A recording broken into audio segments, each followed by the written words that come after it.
wà wò tún wò padà tó tẹlifíṣàn rẹ kó wà wò tún wò eléyìí yàtọ̀ sáwọn àtẹ tí kò tẹ̀lé rẹ̀ bó ṣe fún ilé yẹn ló tún kọ́ ni lọ́gbọ́n sí àwọn tún wò lélẹ́yìí kí ṣàwọ̀ pátẹ́lì wo àwọn tún wò ní ẹ̀wò àwọn tún wò ní ẹ̀wò èrè tó kọ́ ni lọ́wọ́ èrè tó fún ni ní mọ́ ẹ̀wà kọ́kọ́ ẹgbà yìí ẹ̀wà kọ́ fìdí lé àwọn tún wò ní ẹ̀wò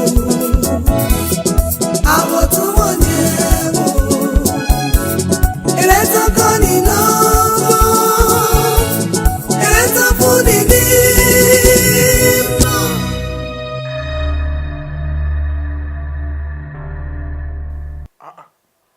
Kí ló tún fẹ́ lọ ṣe Switzerland?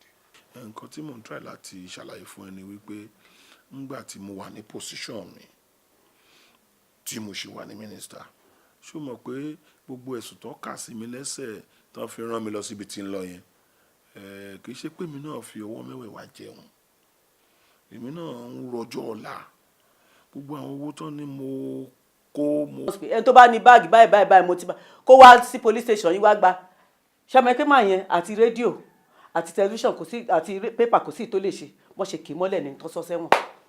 Tí wọ́n kọ́ àwọn kọ́ńtírì ló dàbẹ̀ ni pé dishonesty ló máa jẹ́ yẹn. Bẹ́ẹ̀ni. Kéèyàn rí nǹkan kó kí sápá rẹ̀ ẹ tó tún rí nǹkan ẹ tó sọ pé nǹkan ti ẹ̀kọ́ báyìí. Yes. Ó máa ká tó ṣe wá mẹ́ni mò ń suspect àwọn ọlọ́pàá yẹn. Kí lẹ tún sọ. Wọ́n ń ṣèyàn gidi o. Torí ìtẹ́gbẹ́ lọ́kọ̀tì yẹn ti yájú jẹ́ ń sọ sítórì kan fún ẹgbà tí mo wà north bọ̀bọ̀ mọ́là kan tó máa ń ra màálù yẹn ó ti ta màálù tó tẹ́lifíṣàn mọ̀ pé inú báàgì wọn dẹ̀ máa nìkan sí ó wà wò pé ilẹ̀.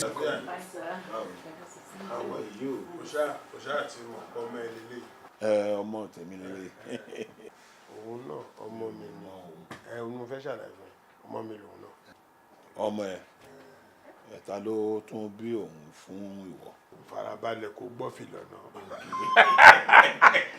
Sórí láti kékeré pínísí làwọn méjì ti ń bọ̀ ọ̀rẹ́ wọn bọ̀ bí èmi àti àtàmùsù ṣe jẹ́ ọ̀rẹ́ kòríkòsùn bẹ́ẹ̀ làwọn náà ṣe rí.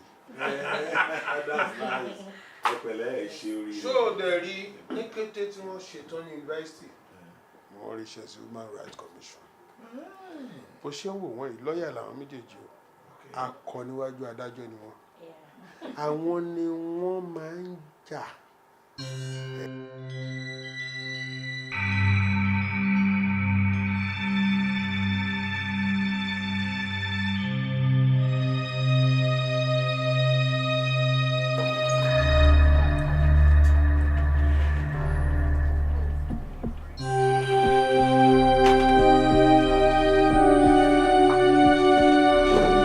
Good afternoon. Good afternoon. Good afternoon. Yeah, my name is Shay, and this is my fiancée Ronke.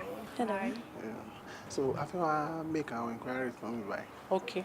Actually, I'm to share wedding wa. Okay. So That's I need a phone that I get. I'll if set a apartment. couples. Yes. Okay. And fún our family, Vita Supreme mattress. Okay. Suitable for all body weight from 60 to 100 kg. Wow. It's also called semi-orthopedic. Okay. Not too hard, not too soft mattress. Okay. And it won't compress. So you can bring the miniature. So These are the samples that we have. We carry your body weight away from 60 to 100 kg. Okay. Why did the Vita grow?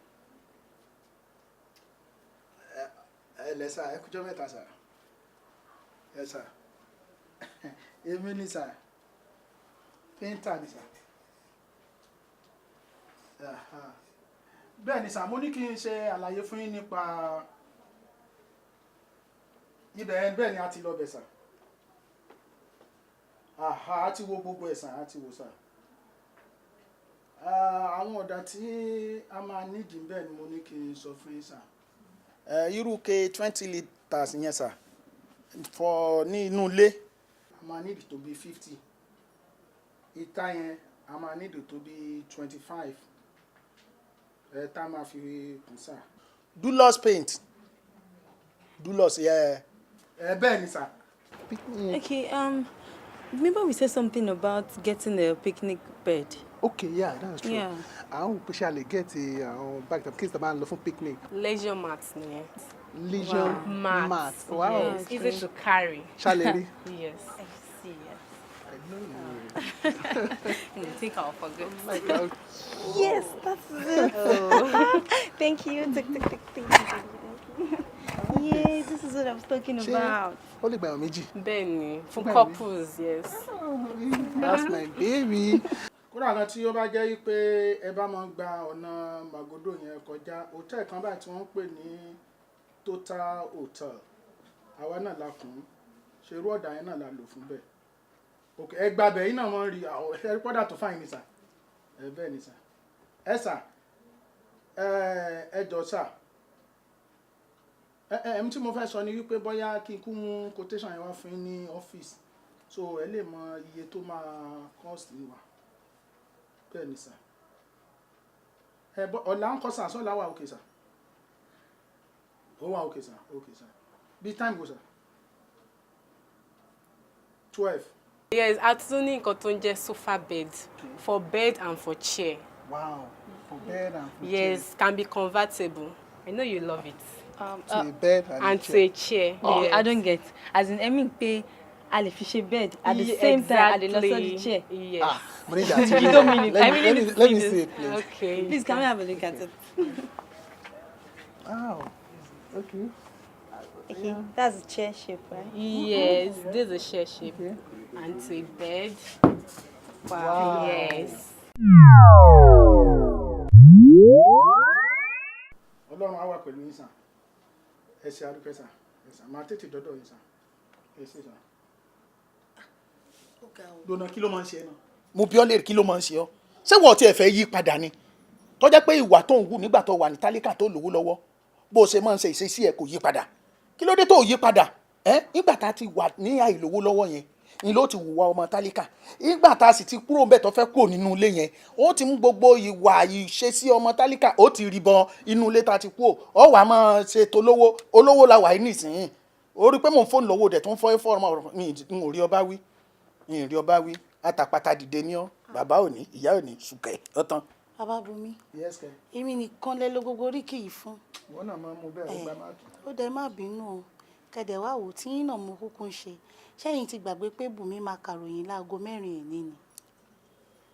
òótọ́ mọ̀mọ́ ni o. Can you show us some samples of your For this mattress, yes. Yes, you can. Can Can drop this. Oh, is it takeaway? You can drop it first. Thank you. You know I mentioned 6x6 size. This is the size for 6x6. Can feel free, you can lie on it. baby. We also have what is called Vital Spring Frame. I know you like that also. This is it. It has spring. No, wait, sorry, which one is this? This is a topper. If you feel your mattress is too hard, you can get the topper and then place a mattress in. Baby. Okay. See, Ele Lama get. I like this. Yeah, so put it on the mattress. I like it. Who I are like very this. soft. No sure, I like it. I like it. Sorry, Rejo to fẹ́lẹ́fẹ́lẹ́. ó rí gbogbo nǹkan tí máa ń ṣe mí nìsín bówó ṣe wọlé tó wọ́ wọlé òun ló máa ń jẹ mí lógún jù. sórí ẹni tó bá ti jìyà rí tó sì wá ń rí ọ̀rọ̀ kò ní fẹ́ padà sí di ìyà mọ́ ó ti yọ nìsín aago 4 ló máa ń bẹ̀rẹ̀ lóòótọ́ kí ni aago ọwọ́ ẹ wí. Aago 4 ti fẹ́ lù. ó ti fẹ́ lù. Ó kù ìṣẹ́jú méjì. ó yẹ ká wo ọmọ wa Bẹ́ẹ̀ni. àsìkò táwa ẹ̀ ká máa dánú dùn ni. Ó náà dẹ̀ lẹ́ ti ká gbogbo ìròyìn tẹ́ ti bú mi. ìbú ọmọ ń sàtọ̀rọ̀ fún ọ ni.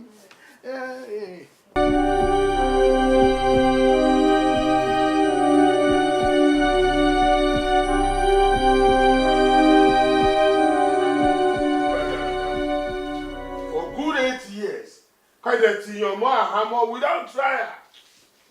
Ayúrú nonsense wo ni irú life wo la wà yìí? Irú jágbẹ́jẹgbẹ́ àti ẹ̀gbọ́n tí wọ́n tó ń ṣẹ̀ tó kówó jẹ tó tiẹ̀ wọlé agbẹ́yẹ. Ìwọlẹ̀ tí ó ṣẹ̀ tí ó kí la gbé kílẹ̀ jù sí èwo ló tún èwo ní tó tún rìfáàsì yìí. wo adigun má bínú jàre ọ̀rọ̀ yẹn bí mi nú. à ń sọ̀rọ̀ tó gidi wà á lè tún máa mú ètí òtí ẹ̀ It's okay, ọ̀rọ̀ yẹn bí mi nú. Rádaràda wò ni. o ní 8 years ló ń bí ẹnu. o ní 20 years wà ń bẹ ẹlòmíín wà tó ti gbàgbé ẹ̀ síbẹ̀ tó ti try ẹ̀ wò rárá. Kó dẹ̀ máa wo ìjọba kọ́ ló kọ́ wọn ní nǹkan tó ń ṣe yẹn o wọ́n ń ṣe tara wọn ni o. nǹkan tẹ́mi ti sọ pé kí wọ́n tiẹ̀ lọ síbẹ̀ wò nìyẹn tiẹ̀ lọ sí prison kó lọ wo ohun tó ṣẹlẹ̀ ń bẹ̀. má jẹ́ ń lọ prison ọ̀ràn mi ò ń lọ prison. no experience ni wàá lè mọ ohun tó ń ṣẹlẹ̀. ẹ̀mí ò tiẹ̀ ní iṣẹ́ wọn lórúkọ náà ó dàbí wọ́n ti ṣe rí bẹ̀ yẹn. tèmi ni kò máa emphasize lé lórí nígbà tèmi ti lọ yẹn ṣé ni kò gbé microphone kò máa sọ káàkiri. anyway ṣó ti rí àwọn ọmọ mi. mo ti ṣàlàyé fún wọn lẹ́nu àwọn máa take care up. wọ́n máa ṣe báyìí sọ yẹn. They're good at being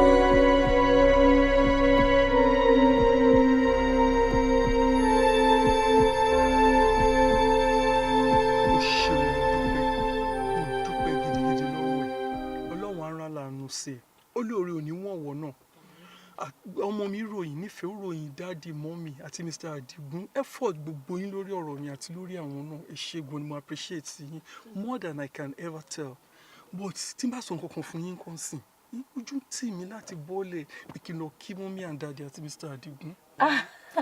ojú tì mí. ojú tì yín bá wo my dad is very very nice ẹ máa meet ọ̀rẹ́ wọn ẹ dẹ̀ máa meet mọ́mì náà àwọn méjèèjì àti dáàdì mi àti mọ́mì àti ọ̀rẹ́ wọn mẹ́tẹ̀ẹ̀ta they are very very nice. ó dá kò burú. in fact àwọn media gan ní interest lórí kéèsì yẹn.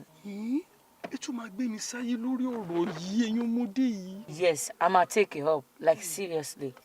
ẹ fọkàn yín balẹ̀ ìfẹ́ tẹ̀ ń gan bá mi tàn ẹ máa mọ̀ pé wọ́n nice gan ṣẹ̀dẹ̀ mọ̀ pé wọ́n lẹ́ni tá a ṣe lórí lọ́nà ẹgbẹ̀fà tí ò dúpẹ́ ó fi gbégi dínà ẹgbẹ̀je ni ó dáadé mi so kò sí wàhálà.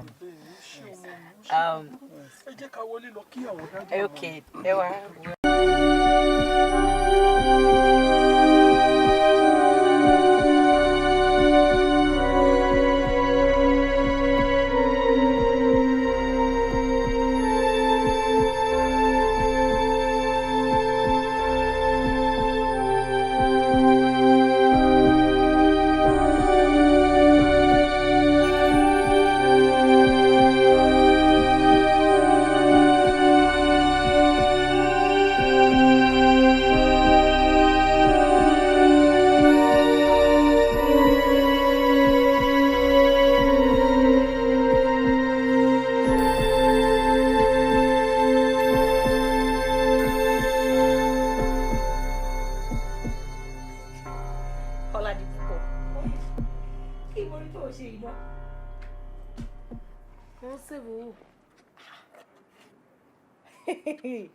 ó save owó.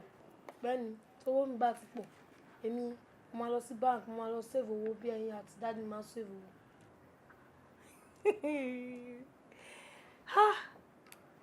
Anyway, I'm not surprised tẹ́ mọ̀ pé mi ló jọ.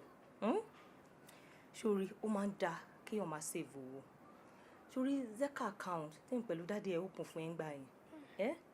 Gbogbo bá ṣe ń rówó tá à ń kó síbẹ̀ òun ló jẹ́ kó rọ̀ wá lọ́rùn láti san owó school ẹ̀ ṣé ọ̀nà rẹ̀ pé best school la fi ẹ́ sí gbogbo owó yẹn la fi ń san owó school ẹ̀ òun ló jẹ́ kó rọ̀ wá lọ́rùn so bí ọ̀nà ṣe wá ń save owó yìí sí tó bá ti pọ̀ bó ṣe sọ a máa kó lọ sí account ẹ̀ a máa tún lọ save ẹ̀ síbẹ̀ ṣorí fún nǹkan tó ṣe yìí I want to compensate you so what do you want me to buy for you? mo fẹ́ kẹ̀kẹ́. Kẹ̀kẹ́ ló fẹ́. No problem. I'm going to buy you a new beautiful bicycle.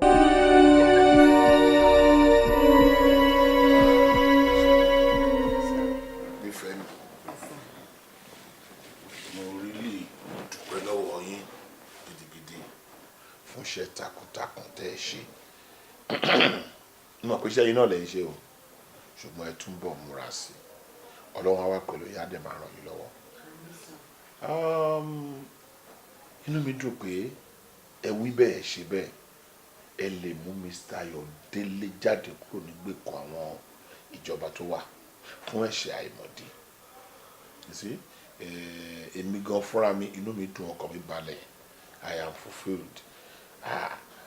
Mr. Ayọ̀délé èèyàn ni o wá wo ohun tí wọ́n wá ṣe kálẹ̀yìn ò rẹ́dì láti take care up kẹ́ ẹ má gbà pé ẹ fẹ́ lọ yọ ẹni yẹn jáde báwo ló ṣe máa mí tẹ̀ tó máa kó dáadé ẹni tẹ́yìn tí ń wá tipẹ́tipẹ́ ọ̀rọ̀ Yorùbá nìyẹn pé àwọn kan láwọn tún lò ó ṣe wọn mọ̀ pé ara àwọn làwọn ràn lọ́wọ́ ẹlòmíì wọn ní kó lọ ṣiṣẹ́ á máa ṣèmẹ́lẹ́ ara ẹ ló ń ṣe fún look at what happened ó wá débẹ̀ ò rí pé dáadé tí wọ́n ti wá tipẹ́tipẹ́ ǹjẹ́ tó bá feel reluctant tó o lọ àbí kò fi pé kí ló kàn ẹ́ pẹ̀lú Mr. Adélé ṣé wàá méjì bàbá tó bí ẹ lọ́mọ that's it olórí gbogbo ẹni pé gbogbo ohun tẹ́dà bá ń ṣe gbogbo ohun tó o bá mọ̀ ṣe ṣe dáadáa ṣe pẹ̀lú ìbámu ọkàn ẹ pẹ̀lú Ọlọ́run èèyàn máa rere tó pọ̀ mbẹ́ with the likes of you people àtàwọn other activists tó wà níta tó bá jẹ́ pé bẹ́ẹ̀ ṣe ń ṣiṣẹ́ yín rè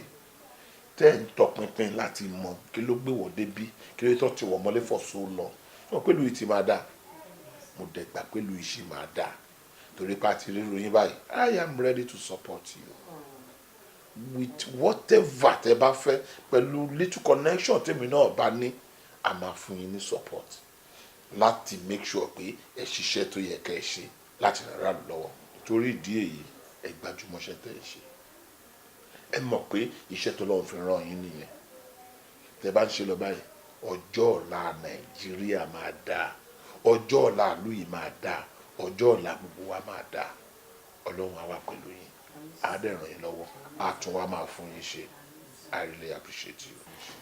sà ẹ ṣeun gan sà dáàdì ẹ ṣe gan mo dúpẹ́ lọ́wọ́ yín èmi gan ló yẹ kí n máa dúpẹ́ lọ́wọ́ yín because tẹ́yìn ò bá dìde láti wọn máa yẹn lọ́wọ́ ni èmi ò ní mọ̀ pé dáàdì mi ni I really appreciate you sà ẹ ṣe gan mo dúpẹ́ lọ́wọ́ yín sà. By the way, we are doing our job. ìdílé rẹ̀ láti fún yín support àti wọ́n bẹ àwọn ará ìlú míì náà kọ̀ọ̀kan kọ́rẹ́ láti fún yín support. Thank you so much, sir. Thank you very much.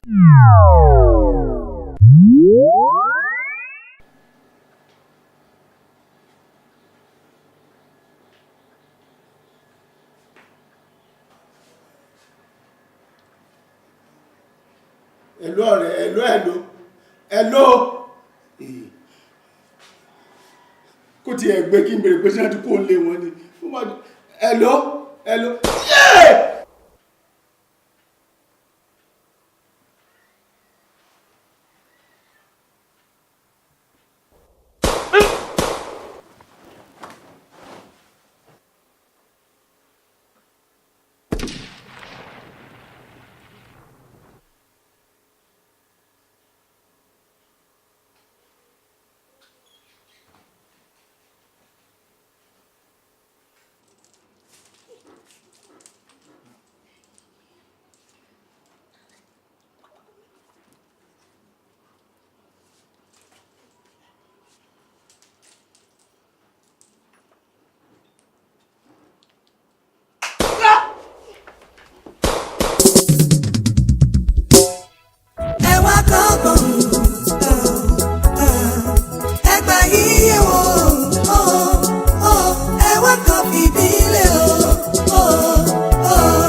tẹlifíṣàn rẹ kò wà wò tún wò eléyìí yàtọ̀ sáwọn ọ̀tẹ̀ tí kò tẹ̀lé rẹ̀ bó ṣe fún yín lóye ló tún kọ́ ni lọ́gbọ́n sí àwọn tí wọ́n lé lẹ́yìn kí ṣàwọ̀ pátẹ́lì wo àwọn tí wọ́n ní ẹ̀wò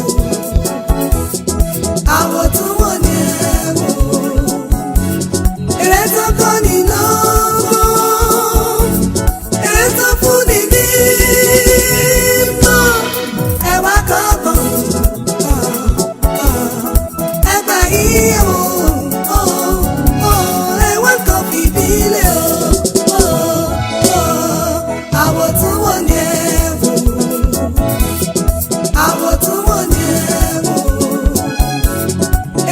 kọ́ nínú